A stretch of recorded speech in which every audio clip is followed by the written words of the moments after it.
Olá, minha amiga, meu amigo, hora do nosso encontro nesta quinta-feira, 9 de outubro, dia do açougueiro, para celebrar o açougueiro. Eu, quando era menino, um dos meus encargos familiares era ir ao açougue no fim do dia com um prato para comprar carne fresca, recém-abatida.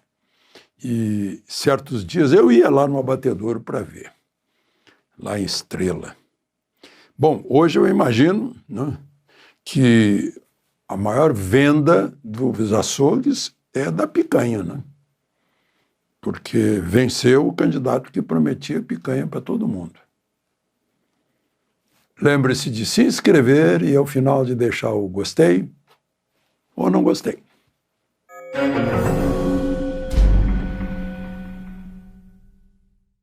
Bom, ontem à noite, na hora que eu estava gravando, estavam decidindo lá, mas não tinha ainda resultado.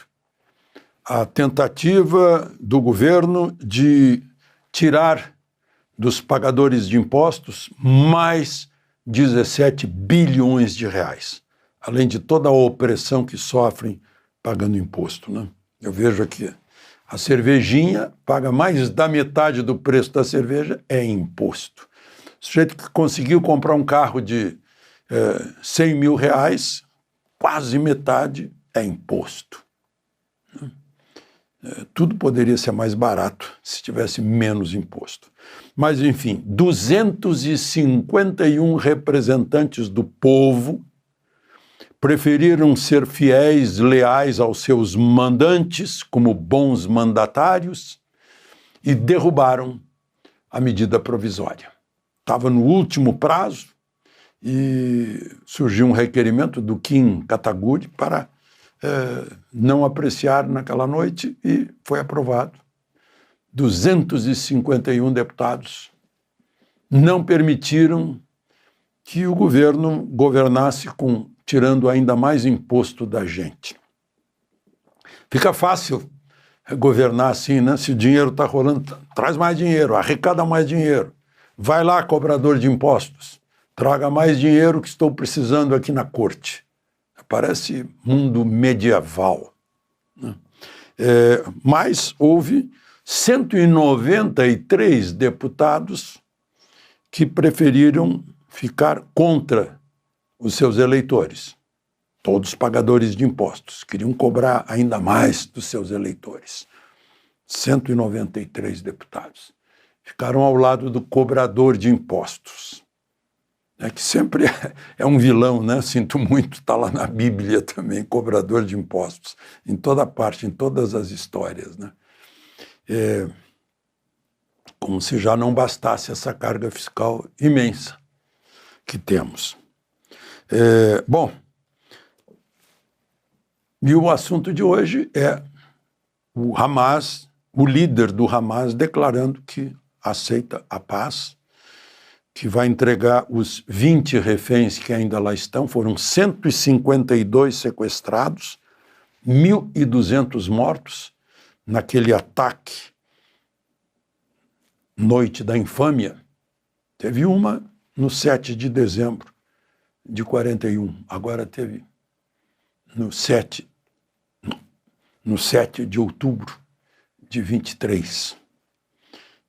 1.200 mortos, 5.000 feridos, mortos com crueldade, degolando, abrindo ventres, botando o bebê em micro-ondas. Israel nunca mostrou isso em respeito às famílias das vítimas. Mas o pessoal do Hamas se comprazia, porque eles próprios filmaram seus crimes, se comprazia em rever esses atos. Trump saudou, né?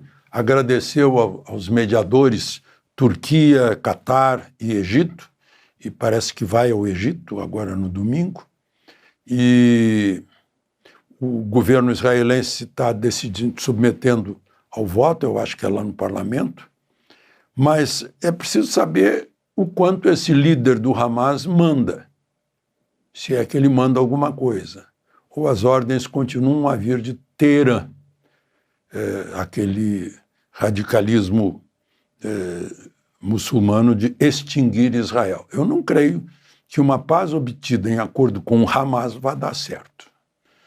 Se fosse volta à Organização da Libertação da Palestina, que deu o Prêmio Nobel da Paz para o Yasser Arafat, aí, né, e a Palestina e a OLP tivesse força para manter a paz no território da Cisjordânia e no território da faixa de Gaza.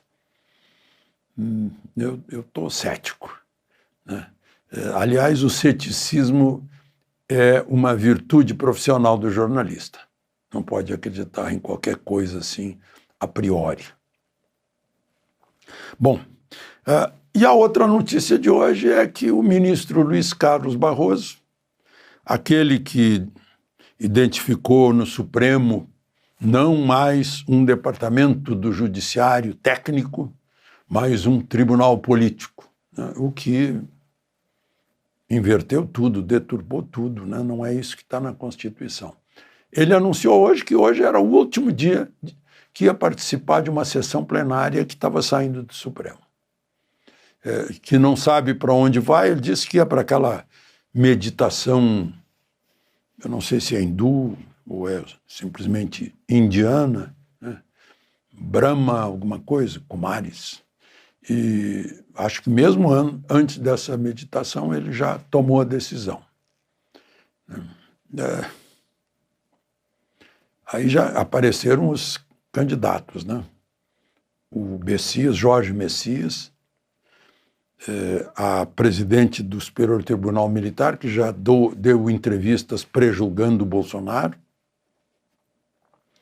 o Dantas, do Supremo, do TCU, e o Rodrigo Pacheco. Aí eu fico pensando, Barroso fica.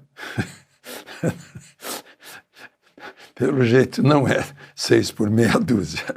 Pelo jeito a gente poderá ter saudade de Barroso, né? Tomara que não, tomara que seja só uma sensação. Bom, CPMI, daquele crime hediondo, gigantesco contra idosos da Previdência, tirando 6 bilhões de 2 milhões e 300 mil idosos, foi depor o presidente do Sindicato Nacional dos Aposentados, Pensionistas e Idosos da Força Sindical, Sindinap. Força Sindical é do Paulinho da Força que botaram lá, que o Mota botou para ser relator da, não da anistia, mas da dosimetria. Bom, o nome dele é Milton Batista de Souza Filho.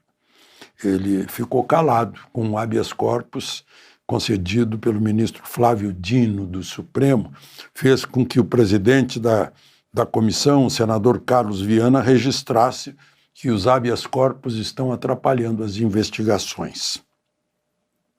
Mas eu digo que os silêncios estão sendo eloquentes. Quem cala, consente. Ante perguntas de deputados, senadores, ficam calados. Tem um sujeito que ficou calado até quando a senadora Soraya perguntou para ele, né, onde foi feito o terno dele. Porque ele apareceu lá como se estivesse preparado para um desfile em passarela. E ele ficou silente o tempo todo.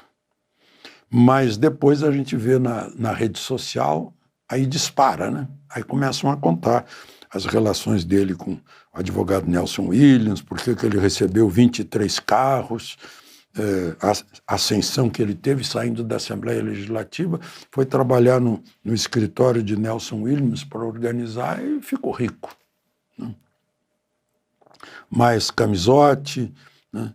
Então, o fato é que o som da COAF é que está muito ruidoso, porque é muito dinheiro, são muitos milhões transferindo de um para o outro, tudo dinheiro dos velhinhos da Previdência. São milhões. A pessoa recebe milhões assim, de um mês para o outro. Agora vai ser vão convocar de novo um sujeito chamado Eli Cohen, né? Aí eu lembro daquele outro que lá na Flórida passou a mão no dinheiro dos velhinhos, dos aposentados, foi condenado nos Estados Unidos a 800 e tantos anos. Lá é para valer, né? Aqui condenam o Sérgio Cabral a 425 anos, ele está lá na piscina recomendando peças de teatro. Mas esse da passarela, o Fernando dos Santos Andrade Cavalcante. Chegou calado, saiu calado, mas deixou muito dito pelo silêncio dele. A propósito, esse presidente desse sindicato aí, da força sindical, tem por vice-presidente o irmão do Lula, que é conhecido como Frei Chico. Então é isso, minha gente. De Brasília.